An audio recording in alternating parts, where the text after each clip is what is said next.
বাবু, headlines ত্রিপুরায় স্বাগত। হ্যাঁ হ্যাঁ, ধন্যবাদ। 2024 লোকসভা নির্বাচন নিয়ে গতকাল সন্ধ্যে 6:30টার পর থেকে এক্সিট পোল সামনে এসেছে। আপনার প্রতিক্রিয়া কিভাবে দেখছেন? না, আমিও দেখেছি, সারা দেশ যেমন দেখেছে যে সবকটি সমীক্ষক দল পূর্বাভাস দিয়েছে মোদি আবার আসছে, কিন্তু যেভাবে এই সমীক্ষা দিয়েছে, যদি অতীতের অভিজ্ঞতা যদি মিলিয়ে দেখা যায়, সেখানে অনেক প্রশ্ন সেখানে আছে। এটাই কারণে, যেমন আমি সবটা তো বলবো না, আমি খুব সংক্ষেপে বলছি। 2004 সালে যখন অটল বিহারী বাজপেয়ীর নেতৃত্বে বিজেপি লড়েছিল,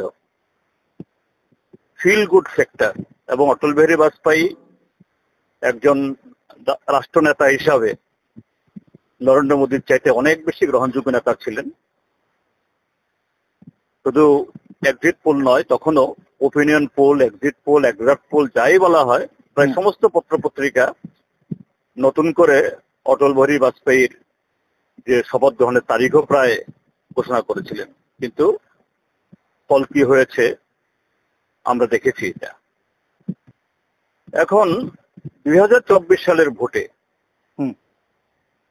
আজ থেকে 5 বছর আগে যখন 2019-এর ভোট হয়, সপ্তদশ এই নির্বাচন, লোকসভা নির্বাচন, তখন একটা হাওয়া ছিল।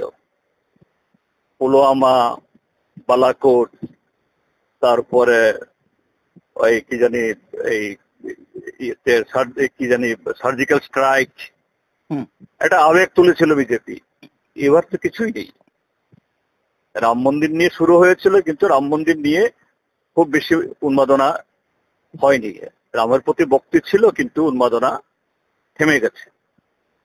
তারপর বিজেপি আপকি বার 400 পার, বিজেপি 370 ইত্যাদি ইত্যাদি শুরু করলেন।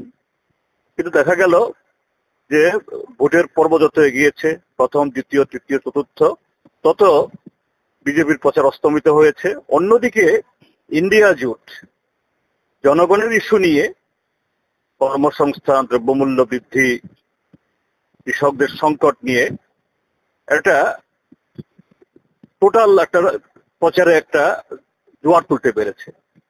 তো এই জায়গায় এই 2019-এর এই হাওয়ার মধ্যে, যেখানে সব মিলিয়ে 350-এর মতো পেয়েছিল বিজেপি, অর্থাৎ ওইখানে তাদের এই গাড়ি থেমে গিয়েছিল। আর এখন হাওয়া নেই, নরেন্দ্র মোদীর নেতৃত্বের মধ্যে মানুষের একটা অবিশ্বাস তৈরি হয়েছে। সেই সময়তে 2019 যেখানে থেমেছে, সেখান থেকে শুরু করে দিল সবকটি সমীক্ষক সংস্থা যে না, 350-এর উপরে পাবে। কাজেই এখানেই সন্দেহ। কাজেই 4 তারিখ না গেলে পরে নিশ্চিত হওয়ার কোনো সুযোগ নেই, এবং এই সমীক্ষা 2004 সালের মতো একটা বুমেরাং হবে, এটাই আমার মনে হচ্ছে। তাহলে কি আপনারা, জিতেন্দ্র বাবু, আপনি এই এক্সিট পোলকে গুরুত্ব না দিয়ে আপনাদের জয় নিয়ে আশাবাদী? আমি শুধু আমাদের একক জয়ের কথা বলছি না, আমি বলছি টোটালি। হ্যাঁ, এই ইন্ডিয়া জোট, এবার তো দুটি শক্তির মধ্যে লড়াই হয়েছে, ইন্ডিয়া জোট ভার্সেস এনডিএ। কাজেই এনডিএ সেরকম ভাবে ফিরে আসবে, অন্তত এটা বলছে না। অনেক অনেক ধন্যবাদ জিতেন্দ্র বাবু, হেডলাইন্স ত্রিপুরার সাথে কথা বলার জন্য এত ব্যস্ততার মধ্যে। ধন্যবাদ।